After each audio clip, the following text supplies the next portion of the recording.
Texas, 1945. Le capitaine James Morrison entra dans l'infirmerie du camp de Camp Swift, s'attendant à de simples examens de routine.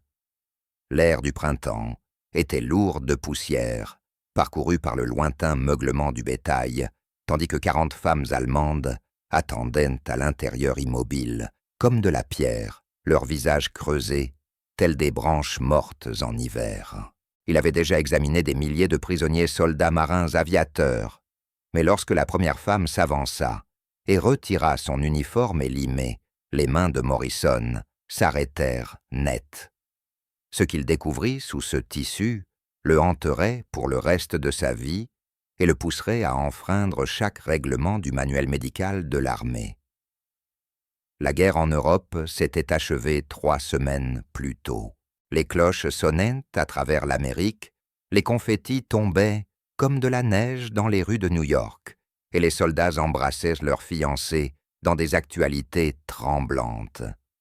Mais à Camp Swift, à une centaine de kilomètres à l'est d'Austin, les séquelles du conflit ne faisaient que commencer à arriver transportées dans des wagons à bestiaux et des convois militaires. Les femmes venaient d'un camp de travail près de Brême. Elles avaient été capturées durant l'avancée alliée en Allemagne du Nord, après avoir travaillé dans des usines produisant des uniformes, des bandages et du matériel chirurgical pour les forces du régime. La plupart avaient entre 18 et 35 ans. Les gardes les appelaient des ouvrières auxiliaires. La Convention de Genève, elle les définissait comme prisonnières de guerre. Morrison avait été médecin de campagne avant le conflit, soignant fermiers et éleveurs dans l'Oklahoma rural. Il reconnaissait la malnutrition au premier regard. Il savait détecter l'infection, la maladie, les signes de souffrance prolongée. Mais rien, dans ces 10 années de pratique, ne l'avait préparé à ce qu'il allait découvrir dans cette baraque. Le bâtiment était un modèle standard de l'armée mur de bois, peints en blanc, rangés de lits métalliques, aux matelas minces, fenêtres protégées par des moustiquaires. Pour repousser les moustiques du Texas, l'air intérieur sentait le savon phénolé, mêlé à autre chose une odeur âcre anormale qui lui serra aussitôt l'estomac. La lieutenant Sarah Sean, infirmière-chef du camp, se tenait près de l'entrée. Elle était arrivée 2 jours plus tôt pour préparer les examens. Son visage était pâle, son professionnalisme habituel remplacé par une colère contenue que Morrison reconnut immédiatement. « Monsieur, dit-elle doucement, vous devriez savoir à quoi nous avons affaire avant de commencer. » Morrison posa sa trousse médicale. Dehors, un garde criait des ordres, avec cet accent texan traînant mélange, désarmant d'autorité et de décontraction. À l'intérieur, 40 femmes restaient assises ou debout en silence, leurs yeux suivant le moindre mouvement, avec la lassitude d'êtres qui s'attendent à souffrir. « À quel point est-ce grave ?» demanda Morrison. John lui remit un rapport préliminaire. Son écriture était nette et clinique, mais Morrison percevait l'émotion qui transparaissait derrière les termes médicaux. 37 cas de malnutrition sévère, 12 cas de tuberculose avancée, 8 fractures non traitées, des infections qui auraient dû être soignées des semaines plus tôt et qui se propageaient désormais dans les tissus et jusqu'aux os. « Ce n'est pas tout, » ajouta Chun d'une voix plus basse. 3 d'entre elles sont enceintes, 2 sont en fin de grossesse, et d'après ce que j'ai observé, aucune n'a reçu le moindre soin prénatal. Un froid traversa la poitrine de Morrison. Des prisonnières de guerre enceintes, des femmes qui avaient traversé l'Atlantique dans des cargos, étaient transportées en wagons, puis dirigées à travers des centres de tri, tout cela en portant un enfant. Les règlements ne prévoyaient rien pour une telle situation. La Convention de Genève détaillait des règles pour le traitement des prisonniers, mais Morrison ne se souvenait d'aucune clause concernant des femmes enceintes sous détention. Il balaya la salle du regard. Certaines femmes soutinrent son regard. D'autres fixaient le sol, ou les murs, leurs visages aussi vierges qu'une feuille blanche. On leur avait répété que les Américains étaient brutaux, que la capture signifiait torture et exécution. La propagande de Berlin avait peint des images horribles des Yankees, des soldats, qui transperdaient les prisonniers des civils, qui crachaient sur les blessés, une nation de marchands, sans honneur ni compassion. Mais ce qu'elles avaient trouvé ici, c'étaient des ranchs, des réfectoires, remplis de plus de nourriture qu'elles n'en avaient vu depuis des années. Morrison prit sa trousse et s'approcha du premier lit. La femme assise là devait avoir 22 ans. Ses cheveux blonds coupés courts et de manière irrégulière semblaient avoir été taillés à la hâte. Ses mains reposaient dans son giron, les doigts entrelacés, les jointures blanches sous la tension. « Je m'appelle Capitaine Morrison », dit-il en allemand, soigneusement articulé, langue apprise, auprès de sa grand-mère en Oklahoma. « Je suis médecin. Je dois vous examiner pour vérifier votre état de santé. Comprenez-vous » La femme acquiesça. Ses yeux bleus cerclés d'ombres, si sombres qu'on les aurait prises pour des ecchymoses, se levèrent vers lui. Morrison lui demanda de se lever. Elle obéit lentement, comme si le moindre geste brusque pouvait la briser net.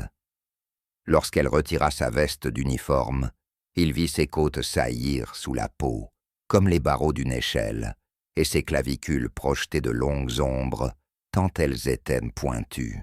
Ses bras étaient couverts d'ecchymoses anciennes, jaunissant et verdissant sur les bords, traces d'un passé de coups, encore visible malgré le temps. Il écouta son cœur battre trop vite. Sa respiration était courte, laborieuse, accompagnée d'un râle humide venu du fond de la poitrine, signe évident d'une accumulation de liquide. En examinant ses mains, il constata des ongles fendus irréguliers et des lysingéos tachés par des produits chimiques qui avaient brûlé leur couleur naturelle. « Vous toussez depuis longtemps ?» demanda-t-il. « Oui, depuis des mois » murmura-t-elle. Morrison nota tuberculose, probable malnutrition, sévère exposition chimique caractéristique d'un travail d'usine. Il passa à la femme suivante, puis à une autre. Et à chaque examen, le tableau se faisait plus sombre. À midi, il avait déjà examiné 15 femmes. Toutes présentaient les signes terribles d'une famine prolongée. Toutes souffraient d'affections non traitées, allant du grave au potentiellement mortel. Plusieurs portaient des blessures mal consolidées, des os brisés, s'étaient ressoudées de travers, créant des déformations irréversibles. L'une d'elles avait subi une fracture ouverte du bras gauche qui s'était réparée, sans aucune intervention chirurgicale, lui laissant une mobilité réduite et une douleur constante. Après la 20e patiente, Morrison sortit dehors. Le soleil texan écrasait tout, transformant la terre en un halo ondulant de chaleur et de poussière. Il resta là plusieurs minutes, respirant profondément, tentant de retrouver son calme. Chun le rejoignit. Elle portait 2 gobelets de café fumant malgré la chaleur. Elle lui en tendit un, en silence. « Elles sont en train de mourir », dit enfin Morrison, la voix rauque presque brisée. La moitié a la tuberculose, les autres sont si affamées que leurs organes risquent de lâcher. Et ces 3 femmes enceintes. Il ne termina pas. « Je sais », répondit Chun. « J'ai déjà envoyé un message au quartier général. Ils doivent nous envoyer du matériel et du personnel. » Morrison secoua la tête. « Ça ne suffira pas. Ces femmes ont besoin de soins intensifs, d'une vraie alimentation de repos, de médicaments que nous n'avons pas. Certaines doivent être opérées. » Il jeta un regard vers la baraque. « Et ces grossesses, Ce sont des cas à très haut risque.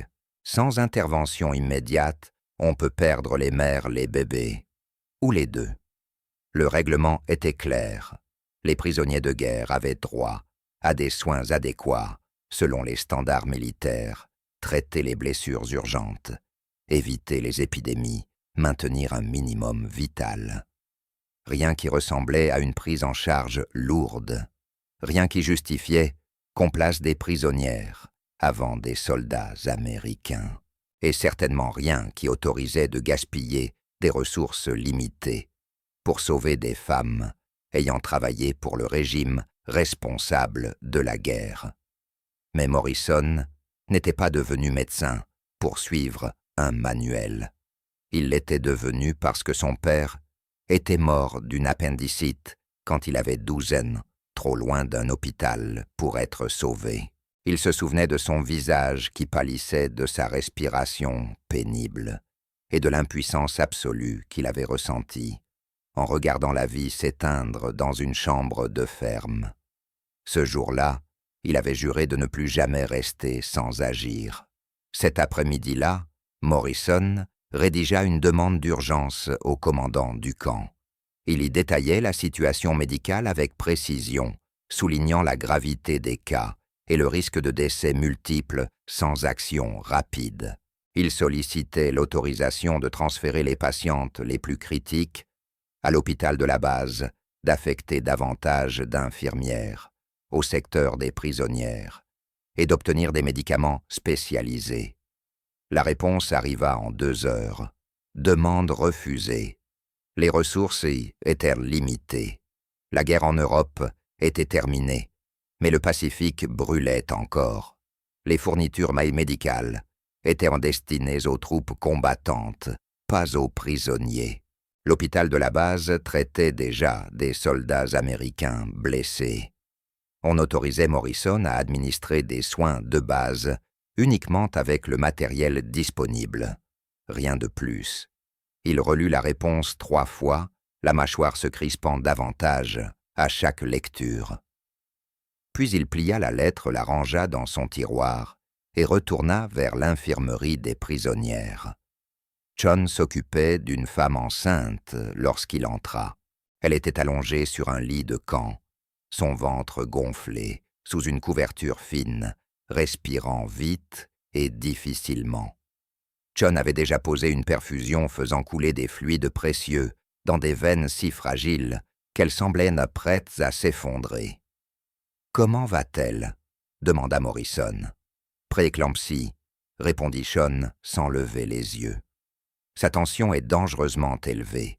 Elle doit accoucher bientôt, sinon nous risquons de perdre la mère et l'enfant. Morrison s'approcha du lit. Selon les dossiers, la jeune femme s'appelait Margot, 24 ans. Couturière, avant la guerre, réquisitionnée. Ensuite dans les usines textiles, lorsque le régime avait exigé la mobilisation totale. Elle avait un mari quelque part capturé par les forces russes lors de la retraite de Pologne. Elle ignorait s'il était encore en vie. Les yeux de Margot s'ouvrirent, gris voilés par la douleur et l'épuisement.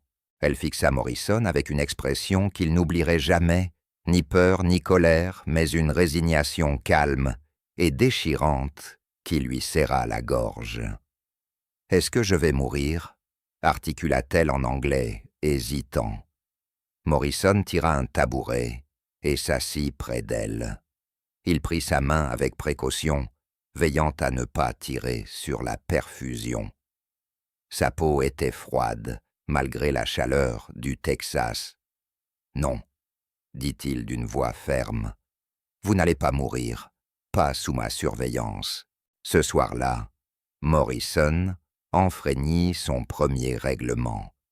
Il détourna du matériel médical destiné au personnel militaire pour l'envoyer vers la baraque des prisonnières antibiotiques, vitamines DRA, propres bandages appropriés. Il signa les formulaires avec des descriptions suffisamment astucieuses pour passer sans éveiller de soupçons. Le lendemain matin, il viola le 2e règlement. Il fit venir des médecins civils d'Austin, des collègues avec qui il avait travaillé avant la guerre des hommes et des femmes, qui savèrent que l'éthique médicale dépassait la nationalité et la politique. Ils arrivèrent discrètement à bord de voitures, sans insigne, apportant leur propre matériel et ne posant aucune question sur l'autorisation ou le paiement. Au 3e jour, Morrison avait transformé la baraque en véritable hôpital de campagne. Il créa plusieurs sections, une pour les patientes atteintes de tuberculose isolée pour éviter la contagion, une autre pour les cas de malnutrition avec des programmes alimentaires strictement adaptés pour prévenir le syndrome de renutrition, une 3e réservée aux femmes enceintes surveillées jour et nuit à la recherche du moindre signe de complication. Le commandant de la base finit par apprendre l'existence de ces activités non autorisées. Le 4e jour, il convoqua Morrison dans son bureau, un ancien entrepôt reconverti qui sentait le cigare froid et le papier jauni. Le colonel Warren était assis derrière un bureau encombré de rapports, son visage marqué par des décennies de service militaire, ses yeux durs comme le silex. « Capitaine Morrison », commença Warren, d'une voix qui ne laissait place à aucun doute. « Vous avez dépassé les limites de votre fonction. Vous avez détourné du matériel militaire, fait entrer du personnel non autorisé et outrepassé votre autorité médicale. » Il marqua une pause. « Avez-vous quelque chose à dire pour votre défense ?» Morrison se tint au garde-à-vous, l'esprit parcourant toutes les réponses possibles. Il aurait pu s'excuser, prétendre ignorer les règlements, promettre de suivre les ordres. Il aurait pu sauver sa carrière, éviter la cour martiale, préserver la discipline militaire. À la place, il déclara « Monsieur, avec tout le respect que je vous dois, ces femmes sont en train de mourir. J'ai prêté serment de préserver la vie. Ce serment ne comporte aucune note de bas de page concernant la nationalité ou le statut de prisonnier. » Warren s'adossa à son siège. Pendant un long moment, il regarda Morrison sans parler, son expression indéchiffrable colère, ou peut-être toute autre chose. « Vous savez ce que cela donne, » finit-il par dire. « Un officier américain qui met des prisonnières ennemies avant ses propres soldats. Un usage des ressources militaires pour sauver des femmes ayant travaillé pour le régime. Si la presse apprend cela, Morrison, vous serez crucifié, moi aussi, et tous ceux liés à ce camp. » « Monsieur, » répondit Morrison, d'un ton calme, « si la presse apprend que nous avons laissé mourir 40 femmes, alors que nous pouvions les sauver, le scandale serait bien plus grave. » L'expression de Warren changea. Quelque chose qui ressemblait à un sourire effleura le coin de sa bouche fugitif, presque imperceptible. « Vous êtes un sacré problème, Morrison, mais vous n'avez pas tort. » Il prit un formulaire et commença à écrire. « Je vous donne l'autorisation officielle de poursuivre les interventions médicales.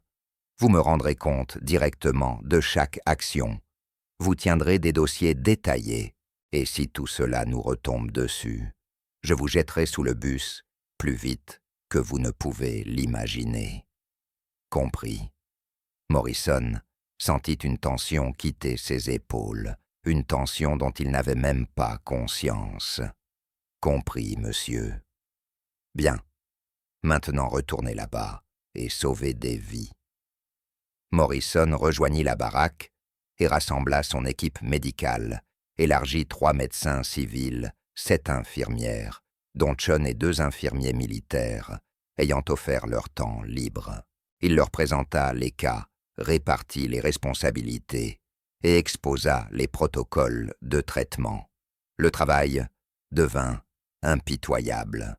De l'aube jusqu'à minuit, 7 jours sur 7, Morrison et son équipe passaient d'un lit à l'autre, ajustant les traitements, surveillant les signes vitaux, prenant une multitude de petites décisions qui ensemble déterminaient qui survivrait et qui glisserait vers la mort. Les cas de tuberculose répondirent lentement aux antibiotiques. La fièvre baissait, la toux s'atténuait, et un peu de couleur revenait sur ces visages autrefois gris. Morrison vit des femmes alitées depuis des semaines se redresser, puis se lever, puis marcher lentement dans la baraque avec assistance. Les cas de malnutrition exigeant une attention d'orfèvre. Trop de nourriture, trop vite, aurait submergé des corps mous, habitués à la famine, risquant un arrêt cardiaque. Morrison établit des plans alimentaires qui augmentaient progressivement l'apport calorique équilibrant le besoin de nutrition et le danger du syndrome de renutrition. Il observait les poids monter 1 kg, 2,5, la chair revenant lentement, couvrir des os qui saillaient comme des falaises. Mais les femmes enceintes l'inquiétaient davantage. La prééclampsie de Margot restait instable malgré les médicaments. La deuxième, Helena montrait des signes d'insuffisance placentaire. Son bébé ne recevait plus assez de nutriments. La troisième, Anna, avait développé une infection qui menaçait sa vie autant que celle de son enfant. Morrison demanda alors conseil à une obstétricienne d'Austin, la docteure Patricia O'Brien, qui avait mis au monde des centaines de bébés en 40 ans de carrière. Elle arriva à Camp Swift un samedi matin, examina les 3 femmes et donna son verdict avec sa franchise habituelle. « La première doit accoucher dans les 48 heures, déclara-t-elle en désignant Margot. La seconde tiendra peut-être 1 semaine, mais je n'y mettrai pas ma main au feu. La troisième a besoin d'une chirurgie immédiate, sinon elle deviendra septique. « Pouvons-nous opérer ici ?» demanda Morrison. O'Brien inspecta la pièce, l'espace chirurgical, improvisé, les instruments stérilisés, alignés sur des plateaux métalliques, les lampes bricolées à partir de matériel de maintenance. « Ce n'est pas idéal, admit-elle, mais j'ai déjà fait pire. Pendant la dépression, j'ai pratiqué une césarienne d'urgence à l'arrière d'un camion. » Elle croisa le regard de Morrison. « Si on doit le faire, c'est maintenant, pas demain. » Ils opérèrent Anna en premier. L'infection avait envahi sa région pelvienne, formant des abcès qu'il fallut drainer et nettoyer. Morrison assista O'Brien, ses mains étonnamment stables malgré l'étroitesse de la pièce et l'éclairage insuffisant. John surveillait l'anesthésie, ajustant les doses avec une précision méticuleuse. 2 infirmières se tenaient prêtes avec les instruments, les pansements et le plasma. L'intervention dura 3 heures. Lorsque O'Brien se recula enfin, sa tenue était trempée de sueur malgré la fraîcheur du soir, mais les signes vitaux d'Anna étaient stables, l'infection avait été éliminée. « 1 de moins, » dit O'Brien. « Reposons-nous un peu, on s'occupe des autres demain. » Mais l'état de Margot empira dans la nuit. Sa tension grimpa en flèche, ses mains et ses pieds enflèrent sous la rétention d'eau, et elle commença à présenter des signes de convulsion, l'évolution mortelle de la prééclampsie. À 4 heures du matin, Morrison prit sa décision césarienne d'urgence malgré les risques. O'Brien arriva en moins de 30 minutes. Ils travaillèrent à la lumière des lampes.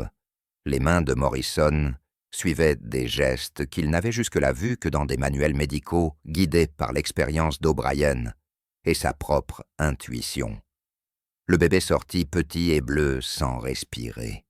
Pendant plusieurs secondes, Morrison pensa qu'il l'avait perdu. Puis, John aspira les voies respiratoires et un cri mince déchira la baraque. La peau du nourrisson passa du bleu au rose, ses petits poings se serrant à chaque inspiration.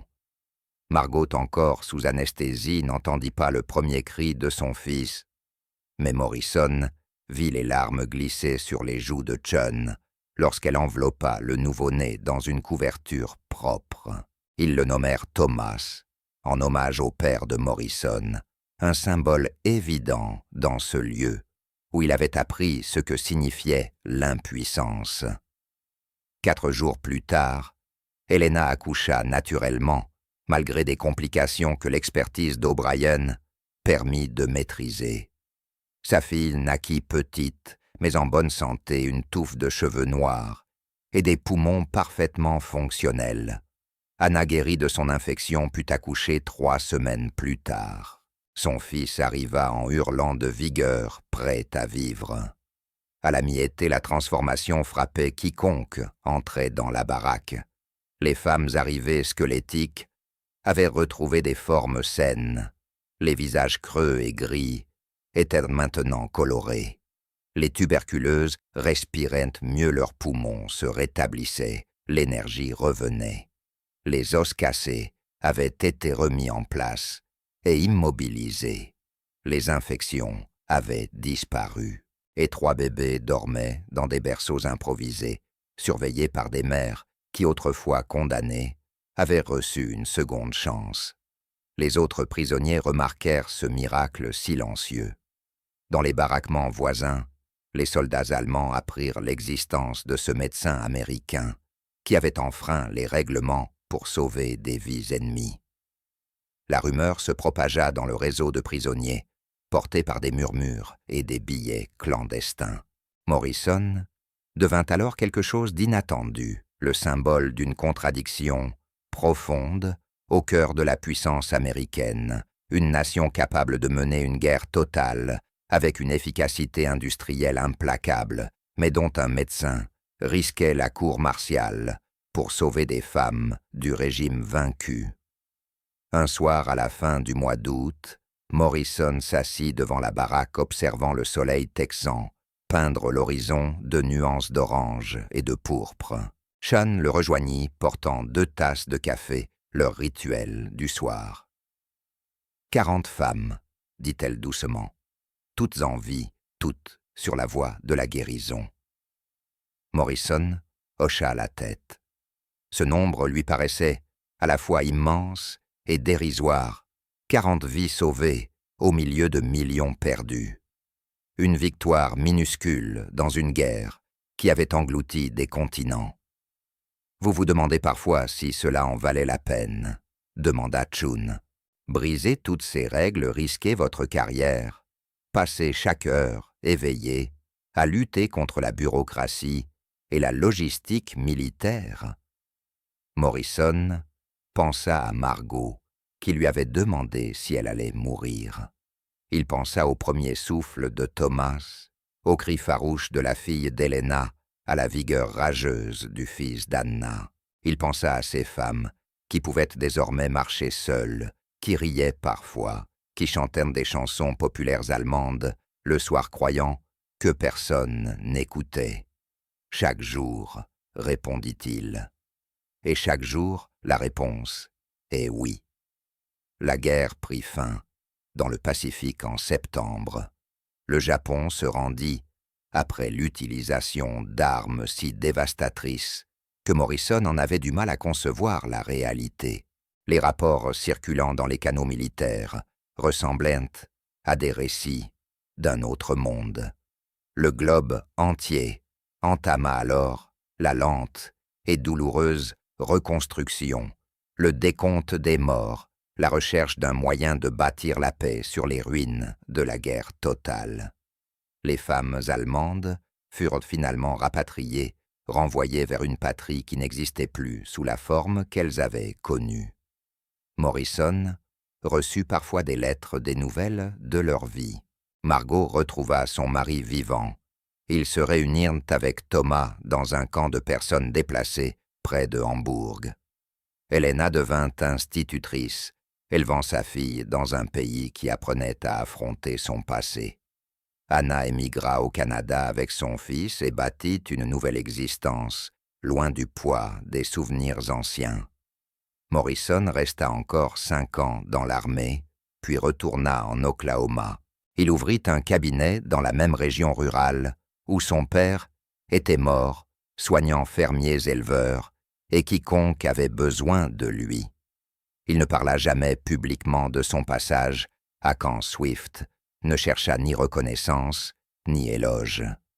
Mais dans son bureau presque invisible, à moins de savoir ou regarder, il conservait une photographie 40 femmes, debout sous le soleil du Texas, leurs visages portant les premières traces de guérison, leurs yeux laissant filtrer une étincelle d'espoir.